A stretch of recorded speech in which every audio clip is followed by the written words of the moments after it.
অর্পিতা মুখোপাধ্যায় তিনি জামিন পেয়েছেন। আজকে আদালত নির্দেশ দিয়েছে তার জামিনের। আর এই মুহূর্তে প্যারোলে তিনি মুক্ত। 48 ঘন্টার প্যারোল দেওয়া হয়েছে তার মায়ের প্রয়াণের জন্য। আর তার মধ্যে এই জামিনের নির্দেশ এসেছে। শিক্ষক নিয়োগ দুর্নীতি মামলায় অর্পিতা মুখোপাধ্যায়ের জামিন, ইডির বিশেষ আদালত থেকে জামিন পেলেন পার্থ ঘনিষ্ঠ অর্পিতা। পার্থ ঘনিষ্ঠ অর্পিতার বাড়ি থেকে টাকা উদ্ধারের পরেই তাকে গ্রেফতার করে ইডি। এই মুহূর্তে অর্কদীপ্ত আমাদের প্রতিনিধি বেলঘরিয়ায় অর্পিতা মুখোপাধ্যায়ের বাড়ির সামনে থেকে আমাদের সঙ্গে রয়েছেন, তার সঙ্গে কথা বলবো। অর্কদীপ্ত, 48 ঘন্টার প্যারোলের মুক্ত অর্পিতা মুখোপাধ্যায়, তার মধ্যেই তার জামিনের নির্দেশ। তিনি বাড়ির বাইরে এসেছেন, কোনো কথা কিছু বলেছেন?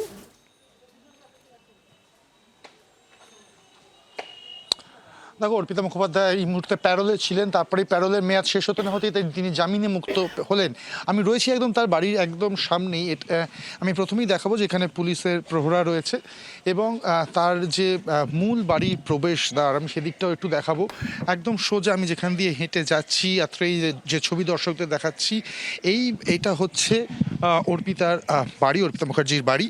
এবং তবে যেটা প্রশ্নটা তুমি করলে, যে তিনি কিন্তু আজকে একেবারেই বাড়ি থেকে বেরোননি এবং কারোর সাথে কথাও বলেননি, সংবাদ মাধ্যমের সাথেও কথা বলেননি। এবং যদিও তিনি জানিয়েছেন আগামীকাল কথা বলতে পারেন বলেই জানা যাচ্ছে, তবে এখনো পর্যন্ত তিনি কারোর সাথেই কথা বলেননি। পাড়ার বেশ কিছু কৌতূহলী মুখ দেখা যাচ্ছে তার বাড়ির সামনে, যদিও এখানে কেউই এই বিষয়টা নিয়ে কোনো কথা বলতে চাইছেন না। এবং তার বাড়ির যে মেন ফটক বা জানলা সবই কিন্তু বন্ধ রয়েছে। ফলে অর্পিতা মুখোপাধ্যায় আমরা জানি জামিন পেয়েছেন, তবে বেশ কিছু শর্ত সাপেক্ষে জামিন পেয়েছেন। তিনি বাইরে কোথাও যেতে পারবেন না, তাকে জমা রাখতে হবে পাসপোর্ট, এবং আরও বেশ কিছু শর্তের বিনিময়ে তিনি জামিন পেয়েছেন, এমনটাই জানা যাচ্ছে। তবে এখনো পর্যন্ত তার কাছ থেকে কিন্তু কিছু জানা যায়নি। আমরা জানি প্রায় 857 দিন পর তিনি কিন্তু ছাড়া পেলেন জেল থেকে, জামিন পেলেন জেল থেকে। এবং তার দুটি ফ্ল্যাট, টালিগঞ্জ এবং বেলঘরিয়া অঞ্চলের দুটি ফ্ল্যাট থেকে কিন্তু বিপুল পরিমাণ অর্থ উদ্ধার হয়েছিল, প্রায় 50 কোটি টাকার কাছাকাছি। এবং তারপরেই কিন্তু তাকে অ্যারেস্ট করা হয়, তাকে জেলে যেতে হয়। কিন্তু সেই ঘটনা কেটে গিয়েছে 857 দিন, তারপরে তিনি জামিনে মুক্ত হলেন। আবারও দেখাবো এই মুহূর্তে তিনি যেখানে রয়েছেন সেই বাড়ি, একদম আমি সেই বাড়ির সামনেই রয়েছি। কোনো রকমভাবেই তিনি বাইরে আসেননি, কারোর সাথে কোনো কথাও বলেননি। এবং তিনি কালকে বা আগামীকাল বলবেন কিনা সেটা নিয়ে প্রশ্নচিহ্ন থাকলেও সম্ভাবনা রয়েছে কালকে তিনি নিজের বক্তব্য পেশ করবেন। ধন্যবাদ অর্কদীপ্ত, আমাদের প্রতিনিধি সরাসরি অর্পিতা মুখোপাধ্যায়ের বেলঘরিয়ার বাড়ির সামনে থেকে আমাদের সঙ্গে ছিলেন।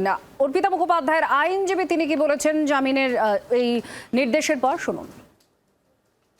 সুপ্রিম কোর্টের একটা গাইডলাইন এসছে 19 তারিখে জাস্টিস ঋষিকেশ রয়ের, যেখানে বলেছে যে প্রিজনার, আন্ডার ট্রায়াল প্রিজনার 1/3 ওর সাজাটা কেটে নিয়েছে ফর আর first time offender, specially female prisoner, ওদেরকে ইমিডিয়েটলি জামিনটা দিয়ে দেওয়া হোক, যদি না অন্য কোনো কেস পেন্ডিং থাকে বা কোনো রিজনস, স্পেশাল রিজনস থাকে ওদের জামিনটা আটকানোর।